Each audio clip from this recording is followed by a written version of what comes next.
Ladies and gentlemen, welcome to Jamalpur.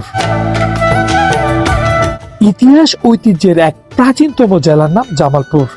আজ জেনে আসবো এ জেলার জানা অজানা বিস্তারিত কিছু তথ্য।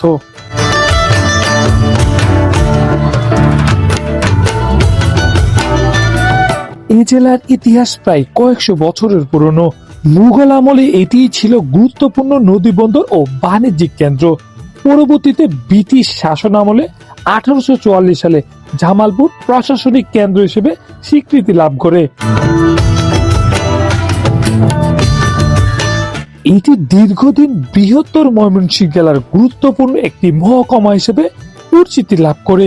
1978 সালে জামালপুর পূর্ণাঙ্গ জেলা হিসেবে আত্মপ্রকাশ করে। তখন থেকে এ জেলার ইতিহাস ঐতিহ্যে বেশ জনপ্রিয়তা পায় এবং দেশ জুড়ে ব্যাপক আলোচনা সৃষ্টি হয়। জেলা হিসেবে আত্মপ্রকাশের সাথে সাথে জেলায় বেশ বিপ্লব সৃষ্টি হয়।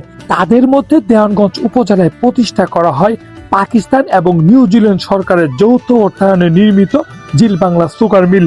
মিলটি স্থাপনের সাথে সাথে এ জেলার অর্থনৈতিক কাঠামো আরো উন্নতির দিকে ধাবিত হতে থাকে। জেলার সরিষাবাড়ি উপজেলায় রয়েছে বাংলাদেশের ঐতিহ্যবাহী যমুনা ফার্টিলাইজার, যেখানে ইউরিয়া সার উৎপাদন করতে দেশ সেরা হিসেবে বিভিন্ন সময় দেশের খ্যাতি লাভ করেছে। অন্যদিকে বক্সিগঞ্জ উপজেলায় ভারতের মেঘালয় রাজ্যের কুলঘেঁষা গারো পাহাড় অবস্থিত। এখানে গারো সম্প্রদায় থেকে শুরু করে বিভিন্ন ক্ষুদ্র নৃগোষ্ঠীর বাসিন্দারা বসবাস করে। এই গারো পাহাড়টির সৌন্দর্য দেখতে দেশের বিভিন্ন প্রান্ত থেকে দর্শনার্থী পর্যটকরা ভিড় জমায়। অন্যদিকে জেলার গুরুত্বপূর্ণ এবং প্রাচীনতম এক উপজেলা ইসলামপুর। এখানে দেশের প্রাচীনতম এক শিল্প কাঁসা শিল্প প্রতিষ্ঠা লাভ করে।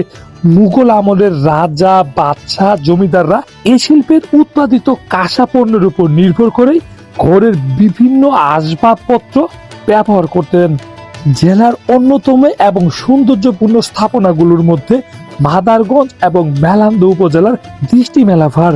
এই উপজেলার বিভিন্ন কারুকার্যপূর্ণ স্থাপনা এবং দৃষ্টিনন্দন কিছু দেখলেই জেলার সৌন্দর্য আরো অনেক দ্বিগুণ বৃদ্ধি পায়।